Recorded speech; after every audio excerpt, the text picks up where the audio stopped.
Last week, the founder and CEO of Teleperformance visited the Philippines, and we got a chance to sit down with Daniel Julien for this exclusive interview where he talked about his love affair with the Philippines, why India is still a top delivery center site, and how a healthy company culture helps its 500,000 strong global workforce deliver the most advanced digital business services to the world's biggest brands. Watch this. Daniel, you founded Teleperformance over 46 years ago, a 25-year-old econ graduate with just 10 telephone lines in that small office in Paris. What did you see then, and what do you see now, and how do you stay relevant? You just stay relevant by moving with the waves, surfing the waves, and piling each wave after the other, and at the end of the day, you build something bigger. So what were the waves? The waves, first it was the fact to use the telephone as a marketing tool. And That's how you started? Yeah, and it was telemarketing, you know, selling a subscription for newspapers, selling encyclopedias. Then came the total quality management concept. And at the same time, is the Moore law. I mean, you know, the chip that doubled its power every 18 months. And the day we were able to get data online, suddenly we became smart. And so we were able to do customer service. And that was in the mid-80s. Then came the wave of the mobile phone. You know, before the 90s, there was no mobile phone. And these mobile phone companies all over the world, they did not want to have to manage their customer service because it was too heavy for them. And so they started to outsource. And the TMT have been the big driver of the growth of our industry, of the BPO industry in customer experience management. Then we got, of course, internet, the internet service provider, and then the content, and then the smartphone, and then the social media. And when you add all that, you make a company. Which brings us to today. Yeah. So you're a big company, revenue of over $8 billion in 2022. I know that in 2023, you trimmed your targets, citing negative currency effects from the movement of some North America operations to offshore sites. But you did up your EBITDA margins. So what's your visibility for 2024? Yeah. Let's start by the delayed effect of the pandemic. In fact, there is something that none of us realized. It was the fact that during the confinement, people were at home and they really did not know what to do you know, after the casual interaction with their family. So they were always on their computer and always interacting with the brand. So in fact, during 21-22, we had a surge in interaction from the individuals with the companies. Then, here we are in 23, no more confinement, and people go free. And where they are free with the family, at the restaurant and so on, you tend to have a little bit less interactions. So that's why it has, I would say it has slowed down a little bit the volume of the activity. Then, there has been, I would say, the kind of soft winter in Silicon Valley, you know, and some very well-known leaders speaking about the year of efficiency. And so I would say some budget cutting. But all of that together, our 2023 was very strong. We continued to hire people. In fact, what has happened, we had more switch from high-cost geography delivery to lower-cost geographic delivery. So there has been a kind of deflation effect on the top line, but the bottom line is extremely strong. And I cannot comment on the 23 official results because we are going to release them soon on March 6th. But everything is okay. Now, if we speak about 2024, 2024 is still going to be a difficult year all over the world. If you look at the GDP forecasted by the World Bank or the IMF, you see that we forecast for the economies of the first zone. I mean, The US, it's a forecast that is between 1.5 and 2%, and Europe is less than 1%. So with that kind of environment, you have less new product, less new services, and so it's not going to be an easy year. Still, Teleperformance will be in great shape.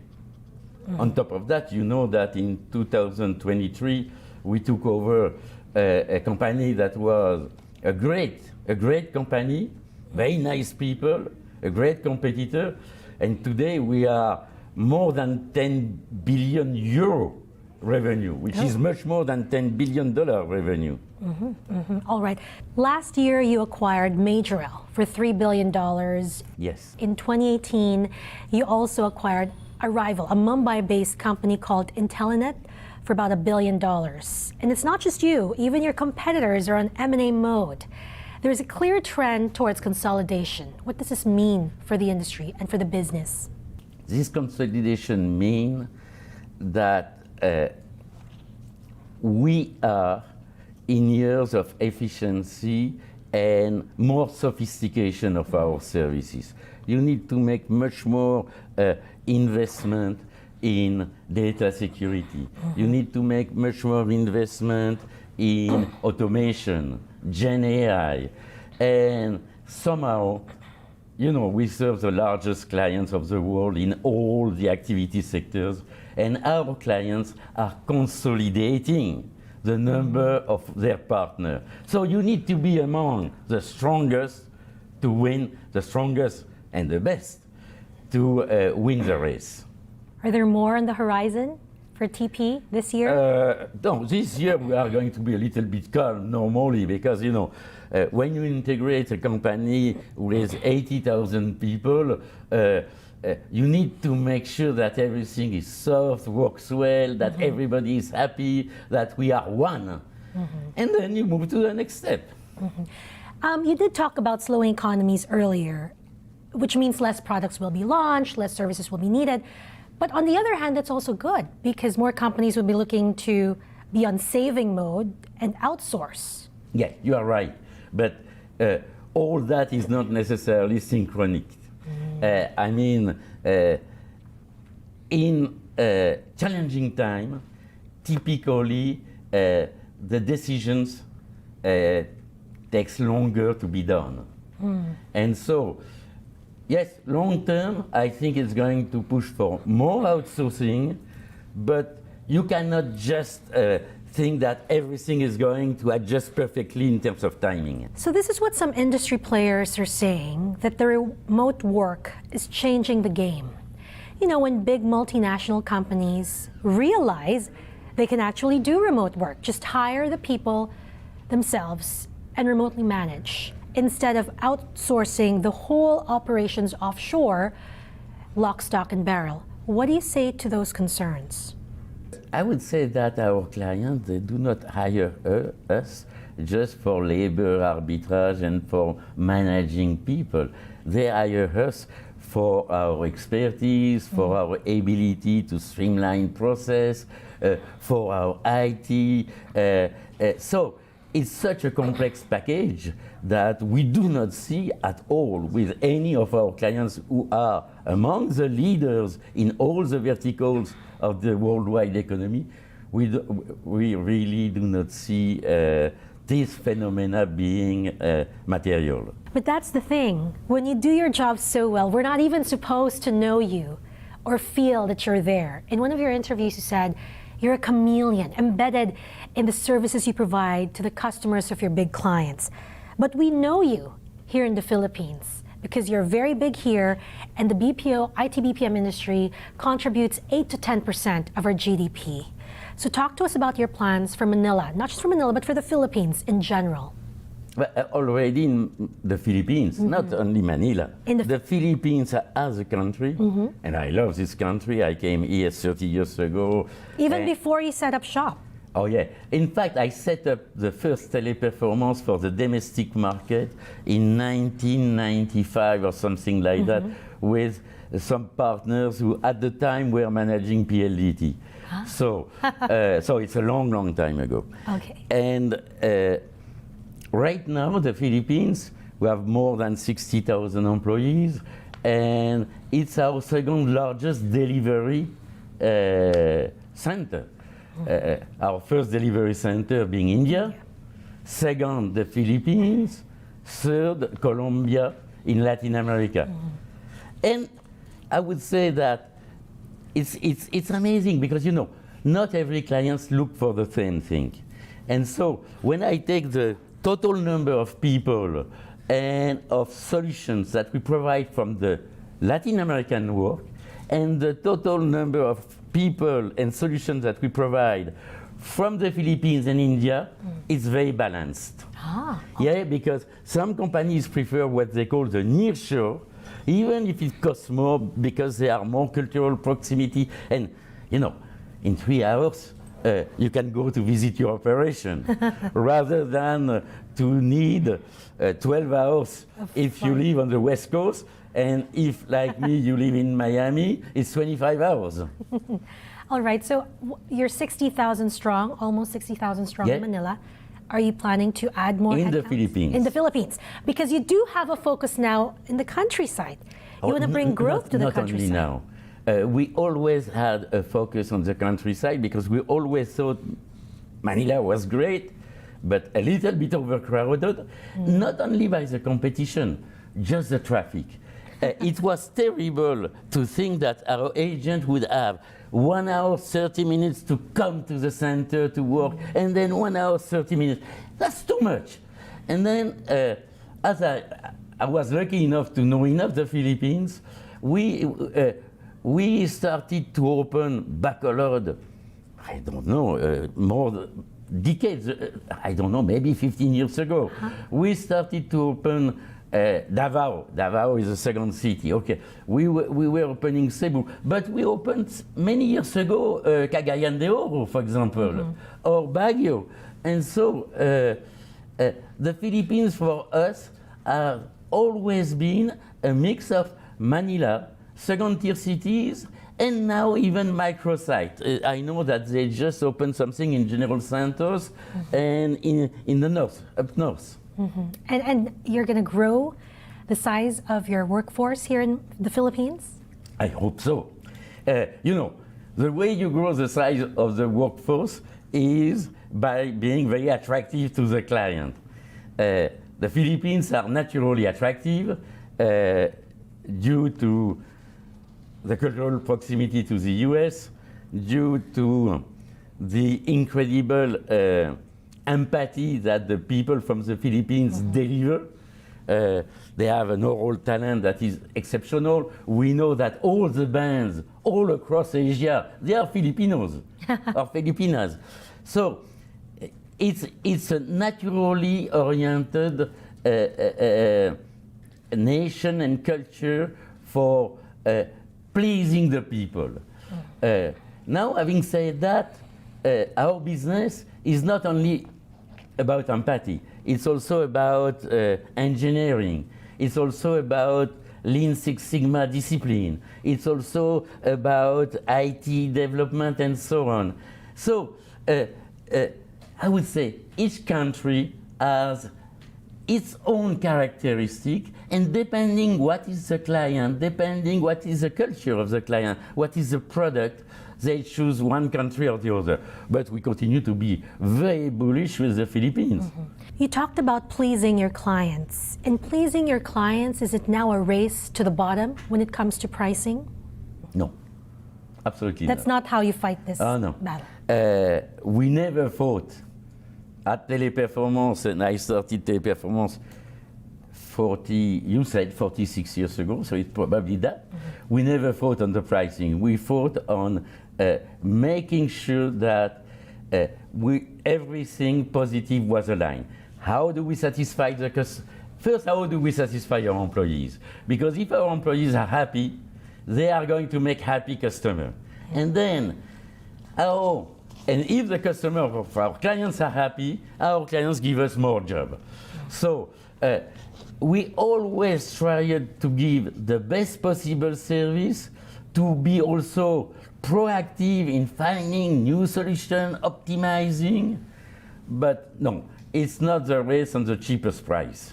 So you've been named one of the top 5 world's best workplaces in 2023 by Fortune and Great Place to Work for the 3rd consecutive time on the prestigious list. Now, what is your office culture? What is the philosophy for your employees? First, I would say that from the very top to the most recently employee that comes to Teleperformance, everybody knows that this company is managed by values.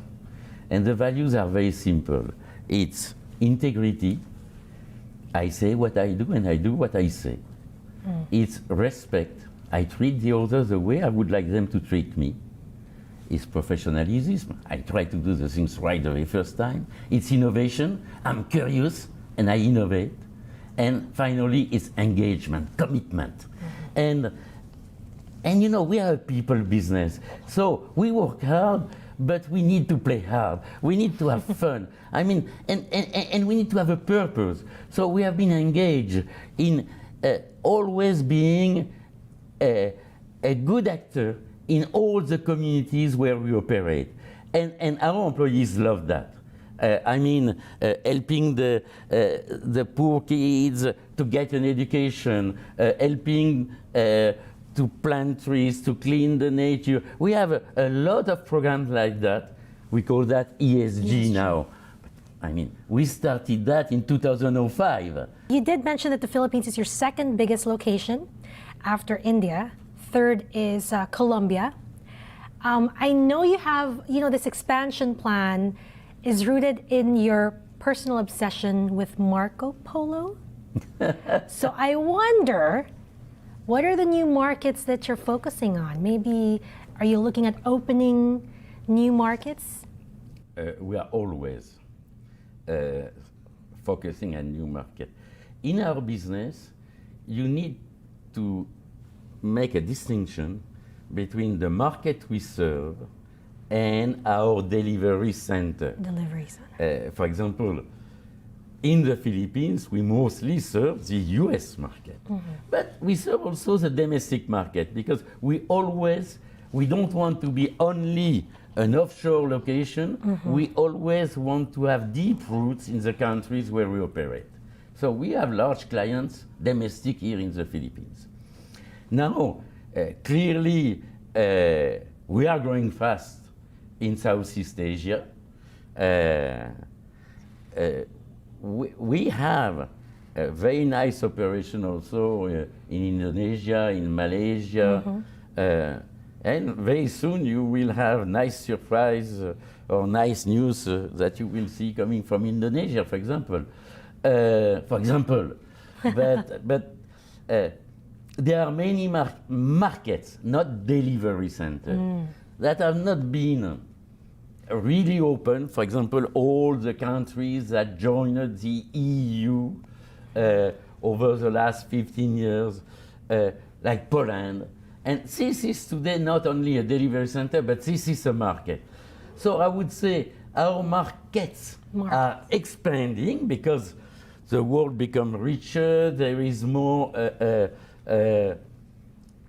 addressable demand, and our delivery centers are also expanding dramatically. One country where we are growing extremely fast and with a super talent is Egypt, for example. Yeah, we have 20,000 people in Egypt, so it's not small.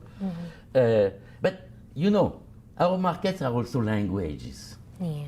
And so 50% of our business, more or less, is in English, and then it's in Spanish, it's in French, it's in German, it's in Portuguese.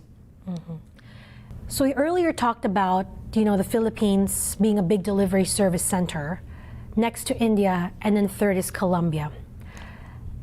But you're in the Philippines, you're 60,000 strong workforce.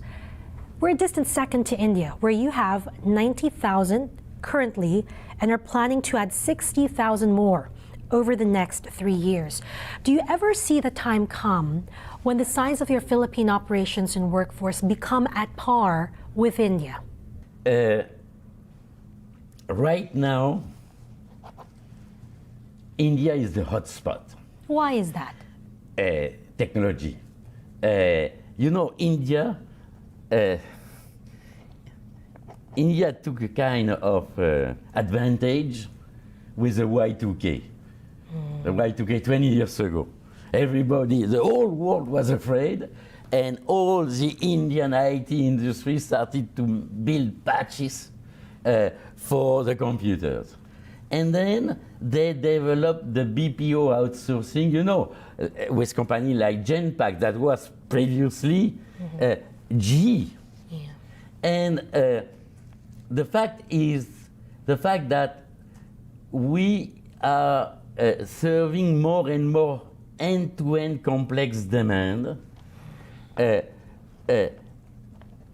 requires, of course, human touch, empathy, but also a lot of automation and Lean Six Sigma discipline. And I would say India tends to be very attractive when it comes to this characteristic. It doesn't mean that the Philippines are not going to grow. And by the way, we were in a strategic meeting here in the Philippines, and we were considering what are the new opportunities, what is the new kind of business we want to bring to our clients in the Philippines. And what is it? I cannot tell you, the competition is going to listen. All right, Daniel, I want to end by asking you, you know, you've been leading this company for over 40 years. What are the lessons that people can get from you, that entrepreneurs, executives can learn from your experience? Always remain humble. Second, the success belongs to yesterday, but today you have to rebuild it, and tomorrow even more. Third, be super curious, because the world of tomorrow is not the world of yesterday. And so you always have to be on the move. In fact, it's a Darwinian world. And on that note, Daniel, thank you so much for this interview.